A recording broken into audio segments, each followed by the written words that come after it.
What's up, guys? This is Alex from the Duran, and I'm here in central Athens in Syntagma Square, Constitution Square.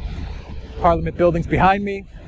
Central Square is coming around right there, and you should be able to see it right behind me right now. And we're going to talk about Tulsi Gabbard going toe-to-toe with Hillary Clinton. This is after Hillary Clinton was on a podcast the other day and called Tulsi Gabbard and Jill Stein Russian agents. No exaggeration. She actually called Tulsi Gabbard and Jill Stein Russian agents. But let's take a listen to that podcast and hear exactly what Hillary said. And then I'll come back to you after I find a place to sit, read Tulsi Gabbard's tweets and how she crushed Hillary. It was devastating and well-deserved, by the way. And we'll also see some of the reaction as to what was said. All right, guys, here's Hillary Clinton having another Russian agent freak out. They're also going to do third party again. And I'm not making any predictions, but I think they've got their eye on somebody who's currently in the Democratic primary and are grooming her to be the third party candidate. She's the favorite of the Russians. They have a bunch of sites and bots and other ways of supporting her so far. And that's assuming Jill Stein will give it up, which she might not, because she's also a Russian asset. Agent, yeah, she's a Russian asset. I mean, totally. And so they know they can't win without a third-party candidate. And so I don't know who it's going to be, but I will guarantee you they'll have a vigorous third-party challenge in the key states that they most need it. All right, guys, found a place to sit down. It's good to get that bag off my shoulders. And I'm sitting down on, once again, in central Athens. I got my MacBook open. And so you heard the podcast from Hillary, where she is openly calling Jill Stein a Russian agent. And she's pretty much implying that Tulsi Gabbard is a Russian agent or will become a Russian agent because Russia has their sights set on Tulsi Gabbard, on turning a war vet, an Iraq war vet, decorated Iraq war vet, into a Russian spy. So there you have it. That's Hillary Clinton once again acting completely and totally insane. So here's what Tulsi Gabbard had to say following that podcast, and let me read you those tweets. And it begins, "Great, thank you, at Hillary Clinton, you the queen of warmongers, embodiment of corruption and personification of the rot that has sickened the Democratic Party for so long, have finally come out from behind the curtain. From the day I announced my candidacy, there has been a concerted campaign to destroy my reputation. We wondered who was behind it and why. Now we know. It was always you, though your proxies and powerful allies in the corporate media and war machine, afraid of the threat I pose. It's now clear that this primary is between you and me. Don't cowardly hide behind your proxies. Join the race directly." You just heard what Hillary Clinton had to say about Tulsi Gabbard and Jill Stein. Pretty much outright calling Jill Stein a Russian agent and implying quite overtly that Tulsi Gabbard is about to be turned by the Russian government and she will become a Russian spy. This is a decorated Iraq war vet.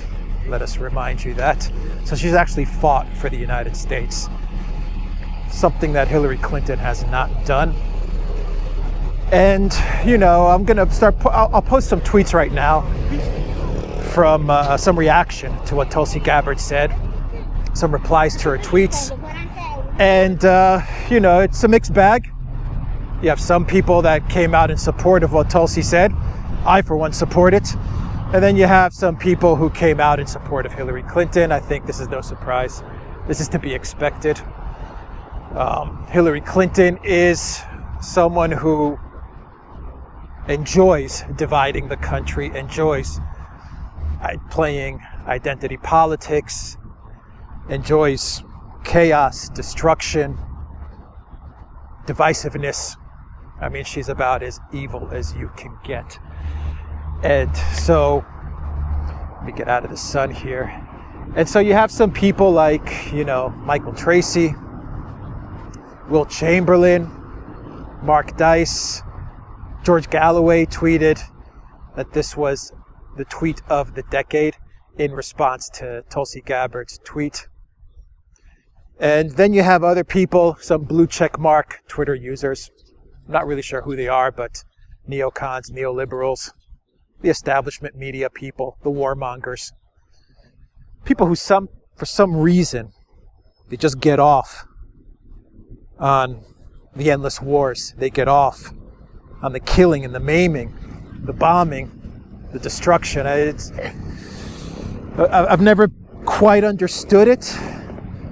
I mean, sure, there's money involved, and I'm sure these people are very well paid to say what they say, and I'm sure that Hillary Clinton has compensated them over the many years and decades very well.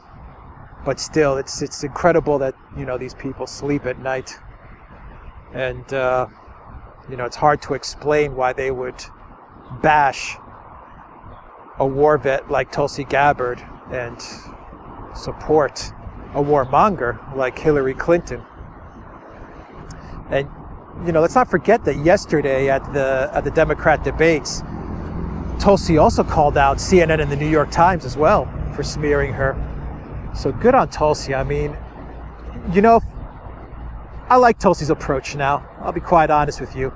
She has nothing to lose. She's already been smeared. She's already been demonized. Demonized, mind you, for wanting peace and wanting to bring the U.S. troops home.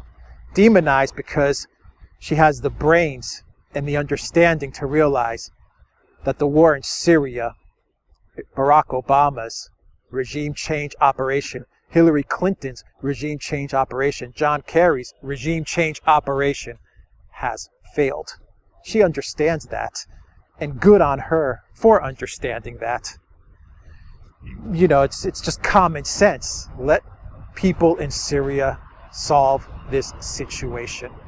It's time to bring the troops home. The war is over. You're not going to remove Assad anymore. Barack Obama tried to do it by supporting ISIS, funding Al-Qaeda, and it didn't work. And so there's a couple other things before I sign off here in Central Athens that I want to, talk about. The first one is Hillary Clinton's claims constantly that the Russians preferred Trump over her. It's a lie. To be honest, I was living in Russia for a couple of years during that whole, the Trump campaign and the elections. And I can tell you right now, the Russians didn't prefer either of the candidates. As a matter of fact, there were a lot of Russians in the government who preferred Hillary Clinton, and I'll tell you why. Because Hillary Clinton was predictable. Everyone knew exactly what was going to happen, if Hillary Clinton became president.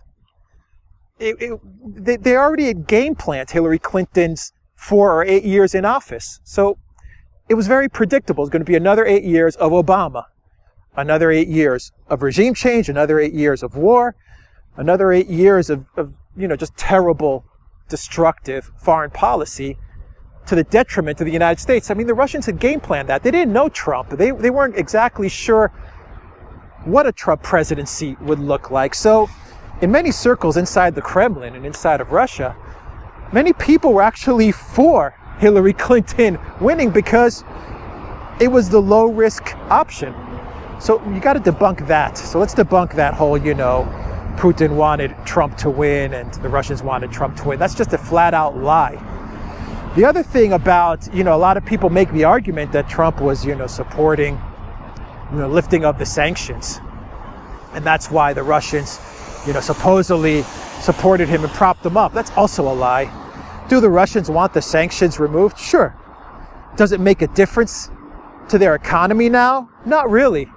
As a matter of fact, once again, there are many people inside the Kremlin and many people who have Putin's ear who actually argue that the sanctions did Russia a hell of a lot of good. And they actually think that it's better to keep the sanctions on. Because once again, Russia had to look inward. It had to make the necessary changes that it needed to make. It had political cover in order to make those changes. And it got stronger and better because of the sanctions. Just for an example, they had to manufacture a lot of stuff inside Russia. And they did. Russian agriculture grew and it prospered. So there's a lot of people that were actually for not lifting the sanctions. And so, the whole narrative that Trump was, supported by Putin because he was going to end the sanctions is also just a flat out lie. And so there you have it, guys. I hope you enjoyed this video. I hate to bring up Hillary Clinton and I hate to discuss Hillary Clinton because listening to her, watching her makes me really sick to my stomach. And, the more incredible part about the whole Hillary Clinton story is the fact that people actually support her. They actually support her. And, I'll leave it on this final note. Kind of moving around in circles here. But I'll leave it on this final note. And that is, think about, the claim that if you just go to Russia, because the whole genesis of this, Jill Stein, is an agent. Michael Flynn was implicated in the whole Russiagate hoax. All stems from a 2015 conference where RT was celebrating its 10 years in broadcasting. I was actually at that event. It was a normal event about media and geopolitics. Nothing more, nothing less. It was interesting. It was fun to be there. You heard some great speakers. Even Assange was broadcast in via satellite. So yeah, was it interesting? Sure. Did I think that it would lead to Jill Stein being branded a Russian agent and Michael Flynn being tangled up in the entire Russiagate hoax? Nah, never crossed my mind once because it was such a normal event. It just happened to take place in Moscow, Russia. Now, the fact that Hillary Clinton and all these neoliberals and neocons make such a big deal out of the fact that Jill Stein was in Russia is, quite racist. And I hate to use that word, but it really is. Just because you go to Russia doesn't mean that you're a Putin troll. Just because you go to an event, even attended by Putin, it doesn't mean you're a Russian asset. There's this whole stereotype of branding Russia evil and everyone associated with Russia is a troll and a bot and, a Putin stooge. It's flat out bigoted, flat out racist, xenophobic. But you'll never hear anyone saying that because if there's any people that you could properly demonize and get away with it, it's Russians. And Hillary does that very, very well. So, yeah, Hillary is a racist. She's racist against Russians. There's no doubt about it. And everyone who supports her and echoes that narrative is also racist. Yeah, racist against Russians. Absolutely. That's the woke culture. They're the ones lecturing you about women's rights, about children's rights, about, all these good causes and human rights causes. Samantha Power even weighed in and took Hillary's side on this. I'll put up her tweet right now. These are the people that are lecturing you while they're bombing and killing women and children in Syria, in Libya, in Ukraine, in Iraq. These are the people talking to you about human rights, and they're waging these humanitarian wars. And they're killing not tens of thousands of people, hundreds of thousands of people. Some estimates put it at millions. Trump may have reacted to the chemical weapons false flag in Syria through what I think were some fake bombs in order to, quell the warmongers, the thirst, quench the thirst of the warmongers after that chemical weapons hoax in Syria. That happened a couple of times. But so far, Trump has resisted war. And all I can say there is good on Trump. The first president in a long, long time, 40 years, 40, 50 years, who has not gone to war in his first 3 years in office. And let's hope he doesn't go to war in his next 4 years in office. So, all right, guys, that was a little bit of a rant. I walked in circles here in the center of Athens. I hope you liked the video. Give it a like. Subscribe to the channel if you're not yet subscribed. Also purchase some Duran gear, Duran shirts, Duran magic mugs. I hope you enjoyed the video. Share it with everybody you know. Until next time, everybody, have a great weekend. Take care. We came, we saw, he died. Did it have anything to do with your visit? No, I'm sure it did.